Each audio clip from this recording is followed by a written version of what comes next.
တောင်းဆိုနေကြတဲ့ MCC ရှောင်းနီးကိုပြောပြပေးသွားမှာဖြစ်ပါတယ်။ကဲဒါဆိုကျွန်တော်တို့စကားတွေအများကြီးပြောတော့ပဲနဲ့ဗီဒီယိုလေးကိုစလိုက်ကြရအောင်။ခဏလေးပါဗီဒီယိုလေးမစခင်မှာအရင်ဆုံး bro အနေနဲ့ဒီဗီဒီယိုလေးကို like and subscribe လုပ်ပေးသွားကြပါဦးလို့ကျွန်တော်အနေနဲ့ပြောချင်ပါတယ်။ကျွန်တော်ကဒီ3လအတွင်းမှာဒီ channel ကို 10k subscriber ပြည့်အောင်ကြိုးစားတော့မှာဖြစ်ပါတယ်။ဒီအရာကကျွန်တော်တောက်တယ်လို့မဖြစ်နိုင်ဘူး။အဲ့တော့ bro အနေနဲ့ YB support ပေးမှသာလျှင်ဖြစ်နိုင်မှာဖြစ်ပါတယ်။ပြီးတော့ subscriber 1k ပြည့်တိုင်းကိုလည်း star like ခဲ့တဲ့ EP skin နဲ့ giveaway ပေးသွားမှာဖြစ်ပါတယ်။ဒါဆိုကျွန်တော်တို့ကြော်ညာဝင်တာလေးပြီးပြီဆိုတော့ comment လေးကိုပဲဆက်လိုက်ကြရအောင်။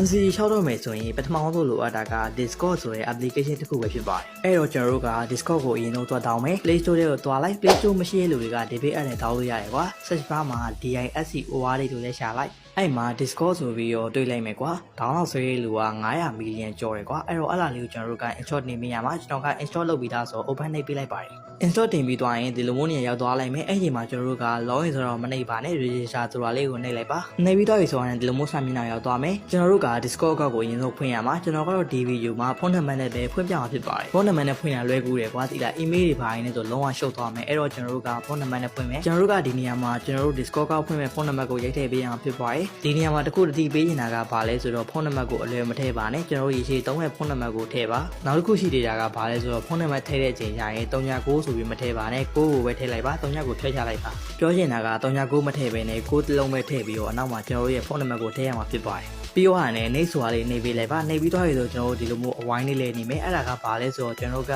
robot မဟုတ်ပဲ human ဖြစ်ကြောင်းကိုတက်တည်ပြရမှာဖြစ်ပါတယ်ဒါကိုဘယ်လိုလုံးရမလဲဆိုတာကတော့လုံးဝရိုးရှင်းပါတယ်အဲ့ဒါကဘယ်လိုလဲဆိုတော့ကျွန်တော်ဒီဘေးမှာရှိရဲ့အတုံးလေးတွေကိုဖိလိုက်ပါဖိပြီးတော့သူ့ shape လိုက်ထားပေးရမှာကွာကျွန်တော်အုံးမှနဲ့တစ်ခုလုပ်ပြမယ်ဒီမှာ box တစ်ခုကိုကျွန်တော်ကသူ့ shape လိုက်ထားပေးလိုက်ပြီကွာပြီးတော့ရင်နောက် box တစ်ခုကိုလည်းအဲ့လိုမျိုးသူ့ shape လိုက်ထားပေးလိုက်တယ်ပြီးတော့ရင်အပေါ်မှာ cycle တစ်ခုကိုလည်းအပေါ်မှာ cycle တစ်ခုရှေ့နေရာကိုလိုက်ထားပေးလိုက်တယ်ကွာအရင်လေးညီနေကြမလို့ပါဘူးပုံမှန်အနေနဲ့လှုပ်လိုက်ရပါပြီပြီးတော့ရင် verify ဆိုတာလေးနှိပ်ပေးလိုက်ပါပြီးတော့ရင်ဒီနေရာမှာကျွန်တော်တို့က code တစ်ခုထည့်ပေးရမှာကွာအဲ့ဒါကတော့ကျွန်တော်ရဲ့ message box မှာကြာလာတဲ့ code တစ်ခုကို copy ယူပြီးတက်ထည့်ပေးရမှာဖြစ်ပါတယ်ဒါဆိုကျွန်တော်တို့ copy ဆိုတာလေးကိုနှိပ်ပေးလိုက်မယ်နှိပ်ပေးပြီးတာနဲ့ကျွန်တော်တို့က Discord ထဲပြန်ဝင်ပြီးတော့ဒီနေရာမှာကျွန်တော်တို့က page ချပေးရမှာဖြစ်ပါတယ်ပြီးတာနဲ့ကျွန်တော်တို့ကဒီနေရာမှာကျွန်တော်ရဲ့ name ကိုထည့်ရမှာကျွန်တော်ကတော့မှားပြီးနံပါတ်ကြီးလျှောက်ထည့်လိုက်တယ်ကွာ user name ဆိုတဲ့နေရာမှာ bro ထားခြင်းတဲ့ name ကိုထည့်လိုက် name ကိုအသေးနဲ့ space bar ခံလို့မရဘူးပြီးတော့အနီရောင်ပြနေကျွန်တော်တို့ကအနောက်မှာ1 2 3လေးပါလေးထည့်လိုက်ကွာကျွန်တော်တို့ရဲ့နာမည်တူဖြစ်နေလို့သူကပေးမဖွင့်တာကွာအောက်မှာတော့အားလုံးသိတဲ့အတိုင်း password ထည့်ရမှာဖြစ်ပါတယ်